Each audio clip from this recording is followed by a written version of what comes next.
Bismillah, Assalamualaikum warahmatullahi wabarakatuh.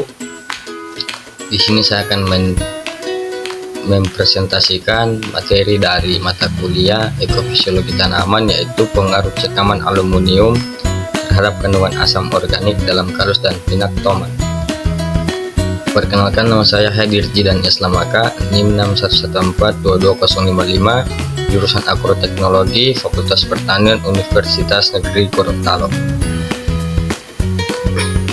Latar belakang: tomat berasal dari Amerika Selatan, khususnya wilayah Andes di Peru, Ekuador, dan Bolivia, serta dibudidayakan oleh suku Aztec dan Maya di Meksiko sekitar pada abad ke-16. Penjajah Spanyol membawa tomat ke Eropa. Setelah penaklukan Amerika, awalnya dianggap beracun karena tergolong keluarga Solanaceae yang mencakup tanaman beracun seperti belladonna. Namun pada abad ke-18, tomat mulai diterima sebagai bahan pangan, terutama di Italia, dan menjadi komponen kunci masakan Mediterania. Pada abad ke-19, tomat menyebar ke Asia dan Afrika melalui perdagangan global. Saat ini tomat merupakan salah satu komoditas pertanian terpenting di dunia, dengan ribuan varietas yang dibudidayakan oleh konsumsi segar, saus, jus, dan produk olahan lainnya, menjadikan tanaman bernilai ekonomi tinggi dalam pertanian modern. Lanjut, budidaya tanaman tomat di tanah asam seringkali mengalami hambatan karena kandungan aluminium yang tinggi mengganggu pertumbuhan.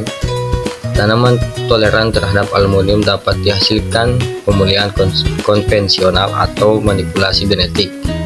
Asam organik berperan dalam mekanisme ketahanan tumbuhan terhadap sekaman, baik secara eksternal maupun secara internal. Metode penelitian dilakukan di Departemen Biologi ITB. Bahan tanaman yang digunakan adalah biji tomat kultivator intan.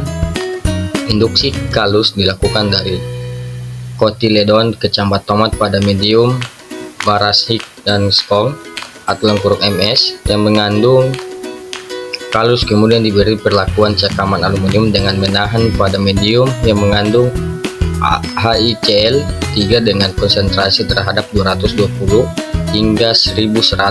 Analisis kandungan asam organik dilakukan dengan kromatografi cair kinerja tinggi atau KCKT, dan analisis dilakukan dengan neutron activation analisis. Data dianalisis dengan analisis varian atau ANAVA dan Duchenne multiplan resistant. Hasil dan pembahasan: kalus tomat mampu membentuk pada medium MS dengan penambahan Na dan kinetin sekaman. Al menyebabkan perubahan warna kalus menjadi coklat kehitaman. Tunas tumbuh pada medium kontrol dan medium yang mengandung 500 ohm HICl 3. Pembentukan akar terjadi tanpa peningkatan konsentrasi auksin.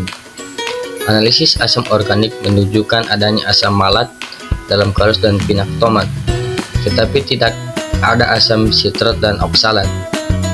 Kandungan asam malat dapat kalus berfluktuasi menurun dengan konsentrasi, lalu meningkatkan pada konsentrasi 400 sampai dengan 1100 ohm. Kandungan asam malat dalam akar pinak meningkatkan dengan meningkatnya konsentrasi HICl, sementara dalam batang cenderung menurun. Kandungan asam organik dalam kalus dan pinak tomat, yaitu yang pertama, beberapa bagian asam malat terdeteksi dalam kalus dan pinak tomat, sedangkan asam sitrat, yaitu asam sitrat dan oksalat, tidak terdeteksi. Fluktuasi kandungan asam malat menurun pada konsentrasi HICl 3 275 sampai dengan 385. Selanjutnya yaitu meningkatkan pada konsentrasi HICl 440 sampai dengan 1100. Selanjutnya, kandungan asam malat dalam pinak tomat. Yang pertama itu akar. Kandungan asam malat meningkat seiring peningkatan konsentrasi HICl 3. Kedua yaitu batang. Kandungan asam malat cenderung menurun. 3 yaitu daun. tidak ada perubahan signifikan. Kesimpulan, cekaman AL pada kalos dan pinak tomat menimbulkan respon berupa peningkatan kandungan asam malat. Peningkatan ini berpengaruh pada jumlah AL yang terserap oleh akar sehingga kandungan AL dalam akar pinak menurun. Respon ini berkaitan dengan mekanisme toleransi terhadap aluminium pada tanaman tomat kultivator intan. Penelitian ini lebih lanjut diperlukan untuk memahami mekanisme toleransi dengan lebih jelas. Baik, mungkin cuma itu yang saya bisa sampaikan. Pertama, permohonan maaf dari saya apabila ada kata-kata yang mungkin kurang berkenan, mohon dimaafkan. Akhir kalam dari saya, billahi taufiq wal hidayah. Wassalamualaikum warahmatullahi wabarakatuh.